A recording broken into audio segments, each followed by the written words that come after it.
Hello traders and welcome back to Pivotways. चलिए start करते हैं 16 अगस्त की पोस्ट मार्केट एनालिसिस। जो चार्ट आप मेरी स्क्रीन पे देख रहे हैं ये है बैंक निफ्टी का 5 मिनट का स्पॉट चार्ट एंड जो इंडिकेटर आप मेरी स्क्रीन पे देख रहे हैं ये है सीपीआर इंडिकेटर। वो भी इंपॉर्टेंट प्राइस एक्शन के points as well as mindset के पॉइंट मैं आपको बताने वाला हूं। मेक श्योर करना आप उसको नोट करें एंड राइट तरीके से प्रैक्टिस करें, क्योंकि आप ही को प्रैक्टिस करना है राइट तरीके से, तभी आप एज अ ट्रेडर इवॉल्व हो पाओगे। कॉन्सेप्ट आप यहाँ बैंक निफ्टी के सीख रहे हैं वो सेम आप apply Nifty as well as Fin Nifty में भी कर सकते हैं। डिफरेंस आएगा पॉइंट्स का। स्टार्ट करते हैं हम अपने प्री मार्केट एनालिसिस पॉइंट से, जो कि आपके पास 9-10 के अराउंड रेडी हो जाने चाहिए। अगर आपको डे ट्रेडर बनना है तो 9 बजे आपको अपनी सिस्टम पे बैठना ही बैठना है। एंड जब भी हम प्री मार्केट एनालिसिस करते हैं सबसे ज्यादा इंपॉर्टेंस हम अपने प्रीवियस डे को देते हैं।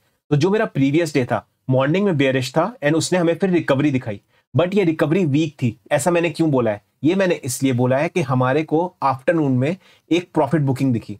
तो जब भी आपको इस तरीके की रिकवरी दिखती है जहां पे प्रॉफिट बुकिंग हुई है, मतलब ट्रेडर्स का उतना कॉन्फिडेंस नहीं है अभी मार्केट पे एंड कोई लॉन्ग नहीं जाना चाहता। जैसे कि आपको पता है मेरा routine no trade first 15 minutes, ये मेरी नोटबुक पे हमेशा नोटेड रहता है। हर दिन आज की डेट में भी मैं नोट करके रखता हूं। अब डिस्कस कर लेते हैं हमारे ट्रेड प्लान्स क्या थे। हम लोग को जो ओपनिंग मिल रही थी वो एक गैप डाउन ओपनिंग मिल रही थी inside the previous day range. ये एक बहुत ही इंपॉर्टेंट पॉइंट है। तो इसके हिसाब से अगर प्राइस यहाँ पे मेरे को पहला 15 मिनट होल्ड करता है राइट इनसाइड पीडीएल, तो मैं प्राइस एक्शन ऑब्जर्व करूंगा बट मेरा बायस लॉन्ग रहेगा। अगर इसको मैं प्रीवियस डे से कंपेयर करूं तो यहाँ पे मेरा होल्डिंग के टाइम पे मैंने बायस बेयरिश रखा था। दोनों में क्या डिफरेंस है आपको पता है? ये वाली opening outside the previous day range थी और ये inside the previous day range. ये एक बहुत ही इंपॉर्टेंट पॉइंट है, मेक श्योर करना, इसको नोट करो एंड बैक टेस्ट करो। अगर प्राइस सीधा ऊपर की तरफ भागता है या प्राइस सीधा नीचे की तरफ भागता है, दोनों के केसेस में मुझे यहाँ पे प्राइस एक्शन ऑब्जर्व करना है, अकॉर्डिंगली ट्रेड लेनी है। हाई प्रोबेबिलिटी अगर ये ऊपर की तरफ भागेगा तो मुझे बेयरिश की थी, क्योंकि हमारे पास मल्टीपल रेजिस्टेंस है ऊपर जो आपको यहाँ पे दिख रहे होंगे। एंड नीचे अगर भागा तो हो सकता है बेस बनाए और फिर ऊपर की तरफ बाउंस कर जाए। तो ये मेरे ट्रेड प्लान्स थे before the market open. Actual में मार्केट ने किस तरीके से बिहेव किया वो अब हम डिस्कस करते हैं। तो अब हम डिस्कशन स्टार्ट करते हैं आज के प्राइस एक्शन पे। अगर आप लोग ने मेरी 14 अगस्त की पोस्ट मार्केट एनालिसिस वीडियो देखी हुई है तो वहां पे मैंने आपको ये रेड कैंडल का कॉन्सेप्ट बहुत ही डिटेल में समझाया था एंड आज वो सेम चीज अप्लाई हुई है। First candle red, second and third candle अपने आप को होल्ड कर रही है एंड हमें मॉर्निंग में एक बुलिश मूव मिला। यही सेम कॉन्सेप्ट मैंने आपको कल भी एक्सप्लेन किया था, बट आप एंट्री कैसे प्लान कर सकते थे वो अब हम डिस्कस करते हैं। तो मेरी फर्स्ट कैंडल थी red, second and third candle अपने आप को होल्ड कर रही है एंड एक बेस बना रही है। ये एक पॉजिटिव साइन है क्योंकि ये कैंडल्स ग्रीन क्लोज हुई हैं। फिफ्थ कैंडल थी जब इसने कंप्लीटली एनगल्फ कर लिया मेरी रेड कैंडल को, ये आपका ट्रिगर पॉइंट था एंटर करने के लिए लॉन्ग। एंड यहाँ पे आपको ये पीडीएल के डरना नहीं है क्योंकि प्राइस वापस रेंज में आने का ट्राई कर रहा है, एज वेल एज 20 EMA जो है वो काफी डिस्टेंस पे है।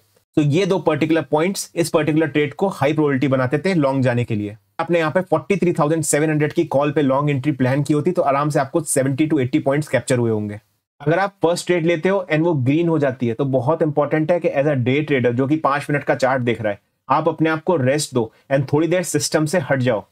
ये एक्टिविटी बेसिकली आपको रिलैक्स करने के लिए होती है ताकि आप कोई रैंडम या इंपल्सिव ट्रेड ना ले लो, क्योंकि इस वक्त आपके इमोशंस बहुत पॉजिटिव होते हैं। अब एक इंपॉर्टेंट पॉइंट्स उन ट्रेडर्स के लिए जिन्होंने यहाँ पे शॉर्टिंग की एंट्री प्लान की होगी। आपको ये समझना है कि हमारे को फर्स्ट कैंडल हाई का भी ब्रेकआउट मिला है एज वेल एज यहाँ पे पीडीएल का भी ब्रेकआउट मिला है। तो इन केसेस में आप यहाँ पे शॉर्टिंग की एंट्री जो लोग है ना बहुत ही रिस्की हो सकती है।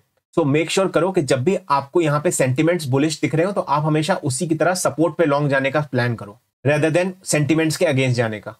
सेकंड पॉइंट जो मैं डिस्कस करूंगा वो मैं इस एम पैटर्न के बारे में डिस्कस करूंगा।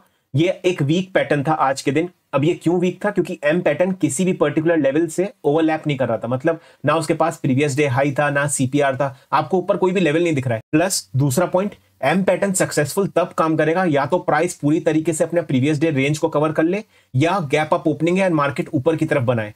तो इन केसेस में एम पैटर्न बहुत हाई प्रोबेबिलिटी होता है। बट अगर आप अभी का सेंटीमेंट देखोगे तो प्राइस प्रीवियस डे रेंज के बाहर था, वहां से वो ऊपर की तरफ स्ट्रेंथ दिखा के अपने रेंज के अंदर आया एंड वहां पे वो सस्टेन करने का ट्राई कर रहा है। तो यहां पे आप शॉर्टिंग का नहीं सोच सकते हो, ये एम पैटर्न वीक है। ये जो मैंने दो इंपॉर्टेंट पॉइंट बताए यहाँ पे शॉर्टिंग के एज वेल एज कब एम पैटर्न वीक होता है, इसके ये दोनों पॉइंट्स मेक श्योर करो कि आप नोट करके रखो अपनी डायरी में। फिर अगर हम रेस्ट ऑफ द डे का प्राइस एक्शन देखें राइट, तो कुछ इतना कुछ खास था नहीं। मैं भी अराउंड 130 आया था एंड जब प्राइस इस तरीके से वोलेटाइल था ना, फिर कोई सेंस नहीं बनता है ट्रेड लेने का। एज अ ट्रेडर मैंने आपको हमेशा बताया कि आप ब्रेकआउट एंड ब्रेकडाउन अज्यूम नहीं कर सकते हो। Price inside the previous day range है एंड जब भी वो inside the previous day range रहेगा वो इसी तरीके से वोलेटाइल रहेगा। बट गुड पार्ट ये है कि प्राइस ने अपने आप को inside the previous day range sustain किया है। तो ये भी एक चीज है जो आपको एज अ ट्रेडर सीखनी है। जब आपके पास फर्स्ट ट्रेड पॉजिटिव हो जाए ये आपके ऊपर होता है कि आपको सेकंड या थर्ड ट्रेड प्लान करनी है कि नहीं करनी है। अगर आप मल्टीपल ट्रेड्स करके ओवर ट्रेडिंग करते रहोगे तो आप ग्रो नहीं कर पाओगे। आपको शांति से प्राइस एक्शन को कॉम्प्रिहेंड करना आना चाहिए, एंड वो तभी कर पाओगे जब आपके पास खुद के ऊपर सेल्फ कंट्रोल होगा कि आपको कब ट्रेड करनी है। एंड यही मैं चाहता हूं कि आप यहाँ पे सीखें। तो आई होप इस वीडियो से आपको कुछ सीखने को मिला होगा। अगर आपको कुछ भी सीखने को मिला है तो डेफिनेटली इस वीडियो को लाइक करना, चैनल को सब्सक्राइब करना। कोई भी आपके क्वेश्चन हो आप कमेंट सेक्शन में मेरे से पूछो, मैं उसका रिप्लाई टेलीग्राम पे करूंगा। आपने वो टेलीग्राम चैनल ज्वाइन नहीं किया हुआ तो आप वो टेलीग्राम चैनल भी ज्वाइन कर सकते हैं। तो thank you so much for watching guys, see you in the next video.